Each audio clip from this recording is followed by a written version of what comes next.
Dans les rues pluvieuses de Paris. Un soir d'automne où les feuilles mortes collaient au pavé comme des regrets oubliés. Émilie poussa la porte de l'appartement qu'elle partageait avec Sophie. Son cœur battait la chamade. Non pas à cause de la course sous la pluie, mais parce qu'elle venait de rompre avec sa petite amie de longue date. Et là, dans le salon éclairé par une lampe tamisée, Sophie l'attendait avec un verre de vin à la main, les yeux rougis par une dispute avec son fiancé. Sans un mot, Émilie s'approcha. Et dans un moment de vulnérabilité partagée, leurs lèvres se frôlèrent. Ce baiser, impulsif et inattendu, fit exploser en Émilie un tourbillon d'émotions qu'elle avait toujours réprimé. Elle était amoureuse de Sophie depuis des mois. Mais Sophie était hétéro, engagée et issue d'une famille conservatrice. Le lendemain matin, Sophie fit comme si rien ne s'était passé. Mais Émilie sentit le poids d'un secret qui allait tout changer. Émilie, 25 ans, travaillait comme graphiste dans une agence publicitaire du Marais, un quartier vibrant où l'art et la liberté se mélangeaient aux touristes curieux. Elle avait grandi à Lyon, dans une famille modeste où l'homosexualité n'était pas un tabou, mais une réalité acceptée avec discrétion. Ses parents, professeurs à la retraite, l'avaient toujours encouragée à être elle-même. Mais Émilie avait appris à naviguer les eaux troubles de la société française, où les lois progressistes masquaient parfois des préjugés tenaces. Sophie, 24 ans, était infirmière à l'hôpital Cochin, originaire de Bordeaux, d'une lignée catholique traditionnelle.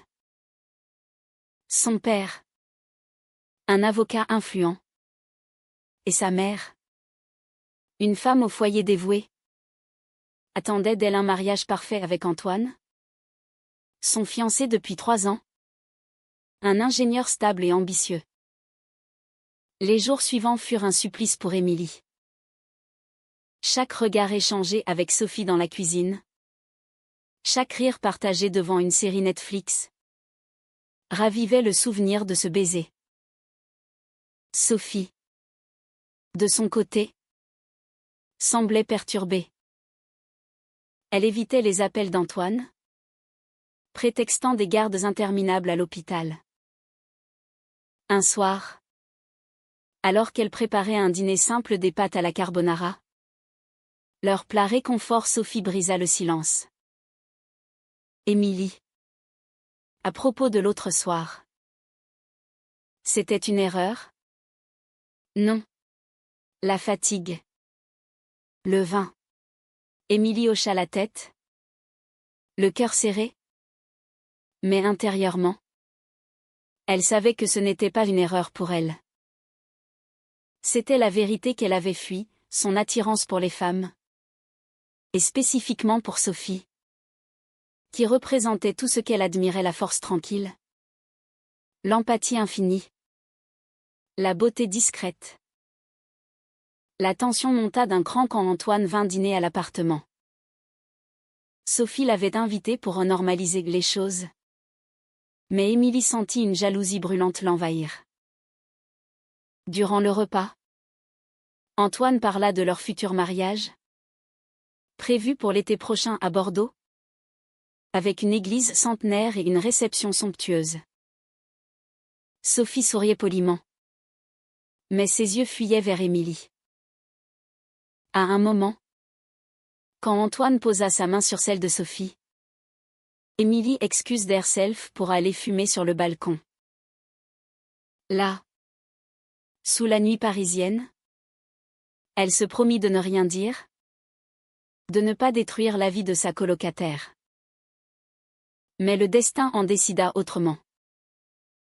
Le lendemain, Sophie confia à Émilie qu'elle avait des doutes sur son couple. Antoine est parfait sur le papier, mais je me sens étouffée. Et ce baiser, il m'a fait réfléchir. Émilie. Le souffle court. Avoua enfin, je t'aime. Sophie. Pas comme une amie. Cette confession marqua le début d'une spirale. Sophie. Choquée mais intriguée.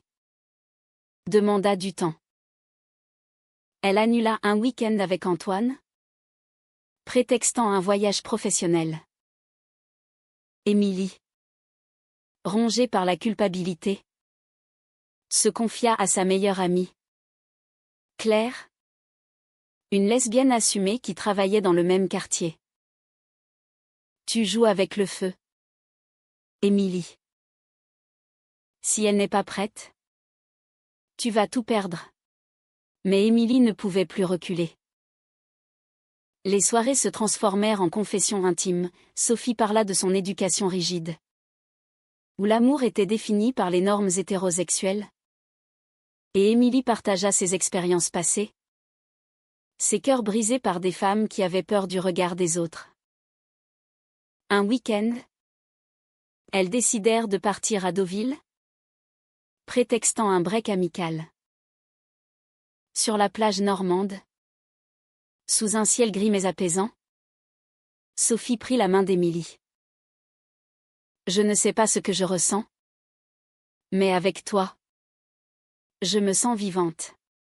Elles s'embrassèrent à nouveau, cette fois avec intention. Mais le retour à Paris ramena la réalité, un appel de la mère de Sophie, qui insistait pour rencontrer Antoine et planifier le mariage. Sophie paniqua. Et pour la première fois, elle confronta Émilie. Qu'est-ce qu'on fait? Ma famille me renierait si elle savait. Émilie, déchirée, répondit, on choisit l'amour, ou on choisit la sécurité. Mais quel prix es-tu prête à payer? La pression familiale s'intensifia. Le père de Sophie, apprenant les doutes de sa fille via Antoine, qui avait senti quelque chose, appela pour une discussion sérieuse. Sophie, terrifiée, mentit et affirma que tout allait bien. Mais intérieurement, elle luttait contre une identité qu'elle n'avait jamais questionnée. Émilie, de son côté, affrontait ses propres démons. Était-elle égoïste de pousser Sophie vers un chemin incertain? Les nuits devinrent insomniaques, remplies de débats intérieurs. Sophie se rappelait les sermons de l'église de son enfance, où l'homosexualité était un péché. Et Émilie repensait à ses coming-out passés, marqués par des rejets sociaux subtils mais blessants. Les semaines suivantes virent l'émergence de conflits ouverts. Antoine, suspicieux, confronta Sophie lors d'un dîner romantique qu'il avait organisé dans un restaurant chic du 6e arrondissement. Tu es distante? Sophie. Est-ce qu'il y a quelqu'un d'autre? Sophie nia. Mais ses larmes trahirent son tourment. Rentrée chez eux, elle raconta tout à Émilie, qui la serra dans ses bras. Je ne veux pas te forcer, mais je ne peux pas prétendre que ce n'est rien. Leur relation naissante devint clandestine, des baisers volés dans l'appartement, des messages codés, mais toujours avec la peur d'être découverte. La société française, malgré ses avancées, le mariage pour tous depuis 2013 n'était pas exempte de jugement. Sophie, en tant qu'infirmière, craignait les regards de ses collègues, certains conservateurs. Émilie, dans son milieu créatif, était plus à l'aise, mais elle savait que les préjugés persistaient, surtout dans les familles traditionnelles.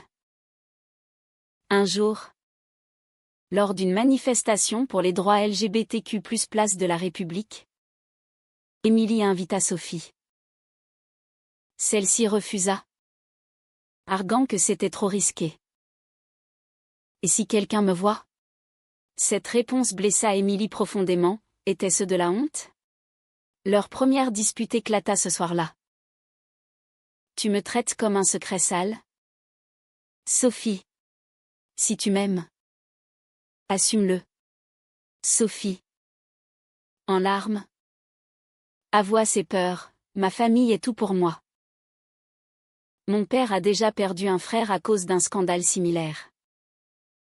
Il ne supporterait pas. Émilie comprit alors la profondeur du conflit. Sophie était déchirée entre son amour naissant et son devoir filial. Pour apaiser les tensions, elles décidèrent de prendre du recul, mais cela ne fit qu'amplifier le manque. Sophie commença à douter de sa sexualité. Était-ce une phase? Influencée par la proximité avec Émilie? Elle consulta en secret une thérapeute, qui l'encouragea à explorer ses sentiments sans jugement. Pendant ce temps, Antoine, déterminé à sauver son couple, organisa une surprise, un week-end à Bordeaux chez les parents de Sophie. Celle-ci, paniquée, accepta pour ne pas éveiller les soupçons. Émilie, laissée seule à Paris, sombra dans la dépression. Elle appela ses parents pour du soutien. Maman, je suis amoureuse d'une fille qui n'est pas prête. Sa mère, compréhensive, répondit, l'amour vrai demande du courage. Ma chérie. Mais ne te sacrifie pas. Ces mots résonnèrent en Émilie, qui décida d'écrire une lettre à Sophie, exprimant ses sentiments sans pression. À Bordeaux, Sophie affronta la réalité familiale. Son père, autour d'un dîner dominical, vanta les vertus du mariage traditionnel. Antoine est un bon parti. Ma fille. Ne laisse pas les modes modernes te détourner. Sophie se sentit piégée, imaginant une vie sans Émilie, stable, mais vide. Le soir, seule dans sa chambre d'enfance, elle lut la lettre d'Émilie, qui décrivait leur connexion comme une lumière dans l'obscurité. Les larmes coulèrent, et pour la première fois, Sophie envisagea de tout avouer. Mais le lendemain, une conversation avec sa mère changea tout. Je sens que quelque chose te tracasse. Sophie. Parle-moi. Incapable de mentir plus longtemps, Sophie confia ses doutes sur Antoine, mais omit Émilie. Sa mère, intuitive, pressa, est-ce qu'il y a une autre personne? Sophie nia. Mais le doute était semé. De retour à Paris, Sophie confronta Émilie, je ne peux pas continuer comme ça. Antoine mérite la vérité. Elles décidèrent ensemble que Sophie romprait avec lui. Ce fut une soirée déchirante. Antoine, furieux et blessé, accusa Sophie d'infidélité. Qui est-ce? Un collègue? Sophie. En pleurs? Avoua vaguement, c'est quelqu'un qui me fait me sentir moi-même. Antoine partit en claquant la porte, promettant de ne pas abandonner si facilement.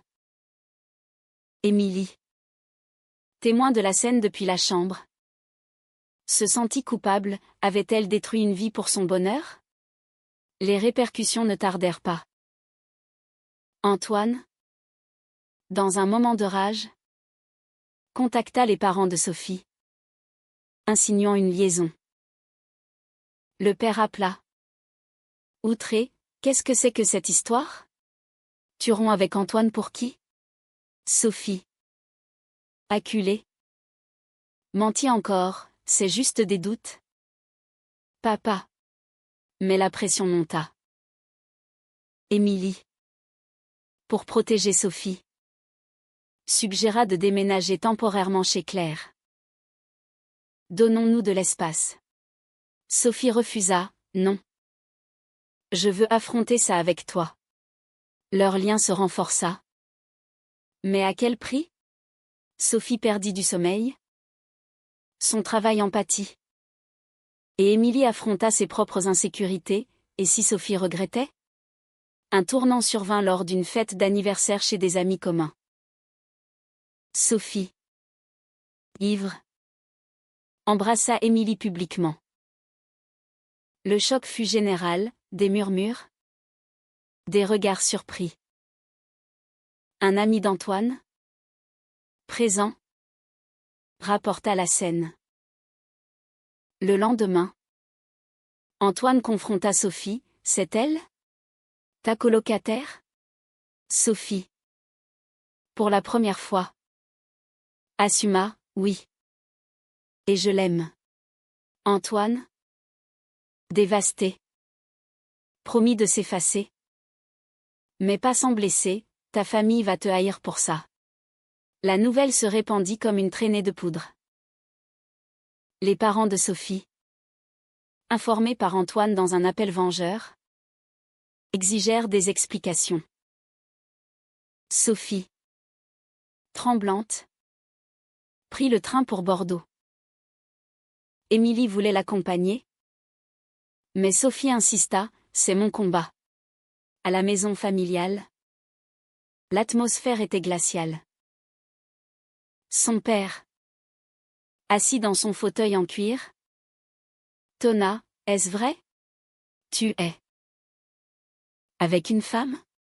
Sophie, les yeux baissés, répondit, oui. Papa. J'aime Émilie. Le silence qui suivit fut assourdissant. Sa mère pleura, comment as-tu pu nous faire ça? Pense à l'église. À la société. Son père, rouge de colère, déclara, tu choisis, cette perversion ou ta famille. Sophie rentra à Paris brisée. Elle raconta tout à Émilie, qui la serra fort, je suis désolée. Peut-être qu'on devrait t'arrêter. Mais Sophie, dans un sursaut de détermination, refusa, non. J'ai trop perdu pour reculer. Elles décidèrent de vivre leur amour ouvertement. Mais les obstacles s'accumulaient. Au travail, Sophie subit des ragots, une collègue conservatrice murmura, contre nature. Émilie, soutenue par son entourage, l'encouragea. Mais intérieurement, elle doutait, valait-il la peine de causer tant de douleur? Une trahison inattendue vint d'un proche. Claire, l'amie d'Émilie, jalouse secrètement de leur relation car elle avait eu des sentiments pour Émilie par le passé, contacta anonymement les parents de Sophie, confirmant les détails. Sophie, apprenant cela via un appel furieux de sa mère, confronta Émilie, ton ami nous a trahis. Comment as-tu pu lui faire confiance? Émilie, choquée, rompit avec Claire, tu as détruit notre vie par jalousie. Cette perte d'amitié ajouta à la pile de sacrifices.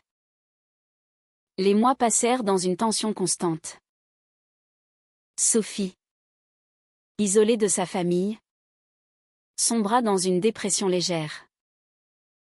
Elle consulta à nouveau sa thérapeute, qui l'aida à naviguer ses émotions, culpabilité envers ses parents, amour pour Émilie, peur du rejet social. Émilie, de son côté, affronta des préjugés subtils. Un client de l'agence refusa de travailler avec elle après avoir appris sa sexualité via les réseaux sociaux. Je préfère quelqu'un de plus traditionnel. Cela la blessa, renforçant sa résolution à lutter pour l'égalité. Un événement majeur secoua leur monde, une réunion familiale imposée. Les parents de Sophie vinrent à Paris, exigeant une confrontation. Dans un café du quartier latin, le père accusa Émilie d'avoir corrompu sa fille. Vous êtes responsable de ça. Émilie, calme mais ferme, répondit, l'amour n'est pas une corruption. Monsieur. C'est la vérité de Sophie. Sophie, défendant Émilie, déclara, si vous ne pouvez pas m'accepter, alors adieu. Le père partit furieux. Mais la mère, en larmes, murmura, donne-nous du temps. Cette rencontre marqua un point de non-retour. Sophie choisit Émilie. Mais le prix fut élevé, plus d'appels familiaux. Une solitude pesante. Elles déménagèrent dans un nouvel appartement à Montmartre. Symbole d'un nouveau départ. Mais les doutes persistaient. Sophie se demanda si elle avait fait le bon choix, et si c'était une erreur? Ma vie était simple avant. Émilie, sentant la fragilité, organisa un voyage à la campagne, en Provence, pour se reconnecter. Là, au milieu des lavandes, elles parlèrent des heures. Sophie avoua, j'ai peur de regretter. Émilie répondit, l'amour vrai demande des sacrifices. Mais il en vaut la peine. Elles rentrèrent plus unies. Mais une nouvelle épreuve les attendait, Antoine, refusant d'accepter la rupture, envoya des messages harcelants, accusant Sophie d'avoir ruiné sa vie. Sophie porta plainte. Mais le processus fut épuisant, ravivant les blessures. La société, avec ses normes rigides, continua à peser. Lors d'une soirée LGBTQ+ à laquelle elles assistèrent, Sophie se sentit mal à l'aise parmi la foule assumée. Je ne sais pas si j'appartiens ici. Émilie l'encouragea, tu es toi. C'est tout ce qui compte. Mais intérieurement, Sophie luttait contre l'idée que son attirance pour Émilie était peut-être bisexuelle. Pas exclusivement lesbienne. Elle confia cela à Émilie, qui réagit avec compréhension, peu importe l'étiquette. Tant que c'est nous. Une trahison plus profonde vint de l'intérieur. Sophie, sous la pression, contacta secrètement Antoine pour s'excuser. Je t'ai blessé.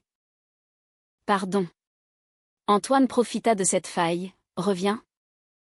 Sophie. Ta famille t'attend. Sophie. Tentée par la simplicité d'une vie normale, envisagea de partir. Émilie, découvrant les messages par hasard, fut dévastée, tu me trahis. Leur dispute fut violente, accusation, larmes, regrets. Sophie choisit de rester. Mais la confiance était ébranlée. Les parents de Sophie, dans un geste inattendu, envoyèrent une lettre. La mère écrivait, nous t'aimons. Mais nous ne comprenons pas. Viens seule. Parlons. Sophie y alla, laissant Émilie anxieuse. À Bordeaux, la discussion fut émotive, le père adoucit sa position, influencé par un prêtre progressiste, mais posa des conditions, pas de mariage, pas d'enfant avec elle. Sophie, outrée, défendit son amour, c'est ma vie. Elle rentra plus forte, mais blessée par les compromis exigés. Émilie, pendant ce temps, affronta ses propres choix. Un poste à Lyon se présenta. Plus stable, mais loin de Paris. Elle refusa. Pour Sophie. Mais se demanda si elle se sacrifiait trop. Leur relation, marquée par les épreuves, évolua vers une maturité forcée. Elles participèrent à un groupe de soutien pour couples LGBTQ+, où elles entendirent des histoires similaires, rejet, réconciliation, pertes irrémédiables. Un climax survint quand Antoine, obsédé, confronta les deux femmes dans leur appartement. Sophie. Tu fais une erreur. Émilie le mit dehors. Mais l'incident terrifia Sophie. Elle décida alors de couper tout contact avec son passé, bloquer Antoine. Limiter les appels familiaux. Ce choix la libéra. Mais l'isola davantage. Émilie, voyant sa souffrance, proposa, peut-être qu'on devrait ralentir.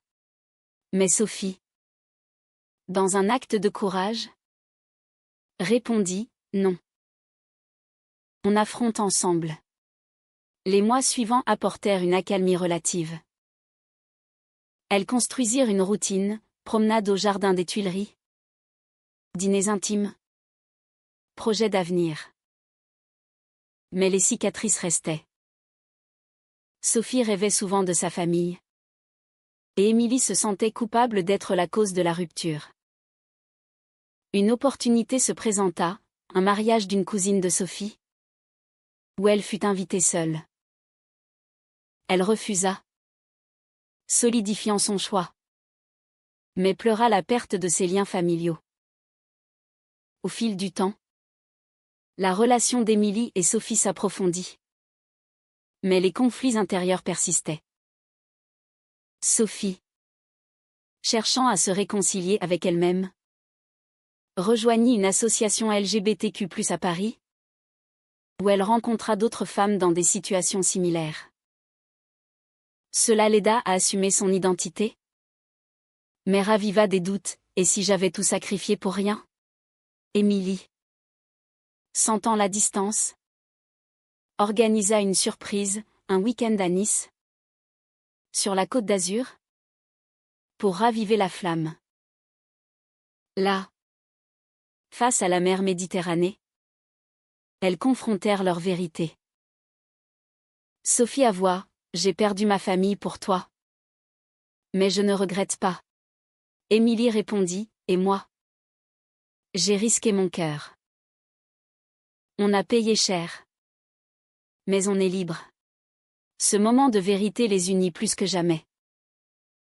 De retour, Sophie contacta sa mère, tentant une réconciliation timide.